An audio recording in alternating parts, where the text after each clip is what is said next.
Hello दोस्तों, मैं सोनू महेश्वरी आपका अपने YouTube प्लेटफॉर्म पर स्वागत करता हूं। और अगर आप चैनल पर नए हो तो जल्दी से जल्दी इस चैनल को सब्सक्राइब कर लें, ताकि मैं जो भी वीडियो समाज से रिलेटिव या देश से रिलेटिव डालूं तो आप तक उसका नोटिफिकेशन अच्छे से पहुंच जाए। दोस्तों, ईमानदारी हमारे जीवन का एक बहुत ही बड़ा शस्त्र है। अगर हमारे जीवन में ईमानदारी नहीं तो हमारे जीवन में कुछ भी नहीं। बिना ईमानदारी के हम कोई जंग या कोई लड़ाई या अपने जीवन की कोई भी समस्या को सफल नहीं कर सकते। Honesty is best policy. ईमानदारी एक अच्छी नीति है। ये हमारे महापुरुषों ने कहा है और हमारे शास्त्र में भी लिखा है। ईमानदारी अपनी जिंदगी में धारण कीजिए और दूसरों के साथ ईमानदारी से पेश आइए।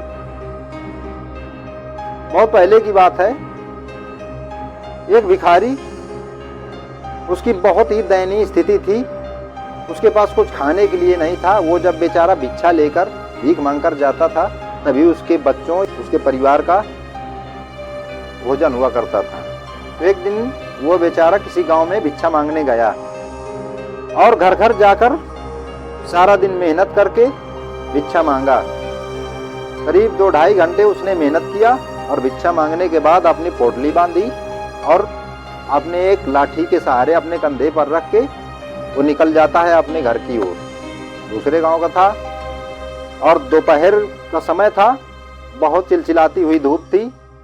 उसको प्यास लगी। रास्ते में उसने देखा कि एक कुआं है और कुएं के पास एक पीपल का पेड़ खड़ा है। उसने सोचा कि चलो यहीं मैं पानी पी लेता हूँ और कुछ देर बैठकर आराम भी कर लूँगा। तो वो गया, आपने कमंडल से उस कुएं से पानी खींचता है और खींचने के बाद पीता है। पीने के बाद अपनी पोटली बगल में रखकर उस पीपल के पेड़ पर टेक लगाकर आराम करने लगता है। और थोड़ी देर में उसकी झपकी लग जाती है। जब उसकी झपकी लग जाती है तो 2 चोर आते हैं, उसकी पोटली लेकर चले जाते हैं और उसकी पोटली में जो भी अनाज था उसको बेच के उन्होंने व्यर्थ में पैसे खर्च किए, उससे दारू पिया, उससे यानी कि फालतू में उसका धन बर्बाद कर दिया, क्योंकि वो उनकी कमाई का तो था नहीं। इस वजह से उन्होंने एक की जगह 2 खर्च किया। जब उस भिखारी की नींद खुली तो उसने देखा कि मेरी पोटली कहाँ गई। पोटली थी नहीं। तो उसने इधर उधर ढूंढा उसको। शायद उसने सोचा कि शायद कोई जानवर इधर उधर रख दिया हो। तो उसने बहुत ढूंढा और उसको पोटली नहीं मिली। वो निराश होकर अपने घर की ओर निकल गया। जब वो अपने घर पहुंचा तब उसके बीवी बच्चों ने देखा कि आज स्वामी पापा हमारे ऐसे ही आ रहे हैं, कुछ नहीं लिए।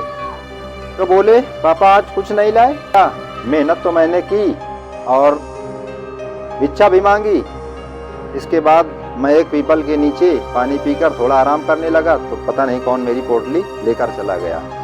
उसके बच्चे इतने भूखे थे कि उनसे बिना खाए हुए रहा नहीं जाता था। जब उनके पास कुछ था ही नहीं तो बेचारे पानी पीकर अपना शाम हुई लेट गए।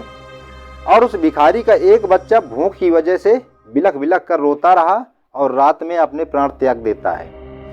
जब सुबह होती है तो भिखारी और उसकी पत्नी देखते हैं कि नहीं, हमारा बच्चा भूख की वजह से प्राण त्याग दिया। तो उस भिखारी ने और उसकी पत्नी ने श्राप दिया कि जो भी हमारी पोटली, हमारी सारे दिन की मेहनत जिसने भी चोरी की हो, भूख की वजह से बिलख बिलख कर मर जाए।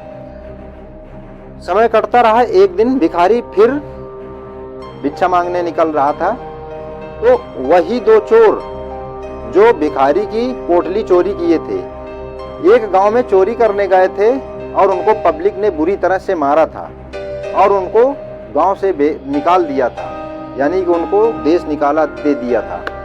और वो भूख की वजह से इधर उधर मारे मारे घूम रहे थे, लेकिन उनको कोई एक अन्न का टुकड़ा नहीं दे रहा था। और एक समय ऐसा आता है कि वो भूख की वजह से बिलख बिलख कर मर जाते हैं। तो मेरा कहना है कि आप कोई ऐसा कार्य ना करें जिससे कि आपको कोई शराब दे दे और आपकी भी ऐसे ही मृत्यु हो जाए। आजकल क्या होता है कि जैसे कोई व्यक्ति जा रहा है आगे हमारे, हम ही आपने को कह रहे हैं, जा रहा है और उसका या उसके जेब से कुछ पैसे या उसकी पॉकेट गिर जाती है, तो हम लोग क्या करते हैं कि उसको बताते नहीं हैं, उसको रख लेते हैं कि साला कौन सा यार जा रहा है, गिर गई यार, हमें यार हमारे पास पैसे नहीं, खर्च हो जाए, कौन सा साला अपने कमाई का है, अच्छे से खाएंगे। वो व्यक्ति चला जाता है और पता नहीं वो व्यक्ति किस लिए पैसे लेके जा रहा हो। आप जानते हो? नहीं जानते हो। पता नहीं वो खुद बीमार हो या उसके बीवी बच्चों के लिए भोजन ना हो, भोजन लेने जा रहा हो, या उसकी माँ बीमार हो।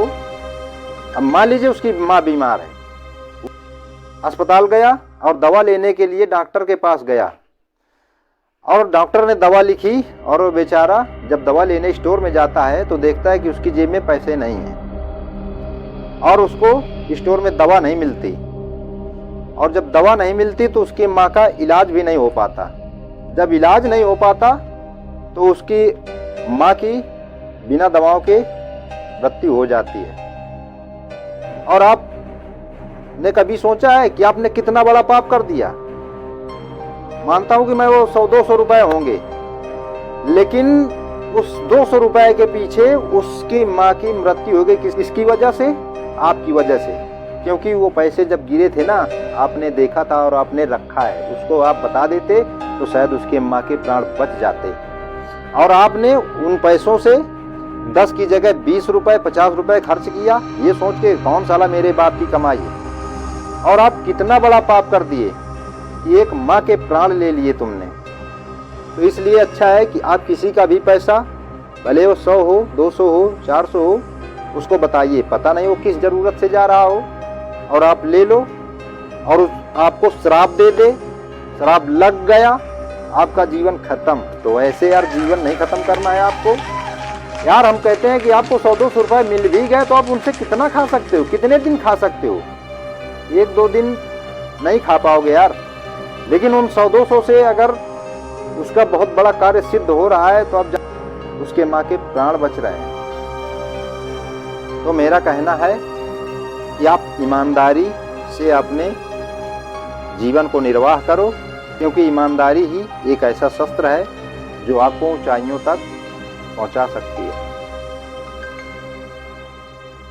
जय हिंद, जय भारत।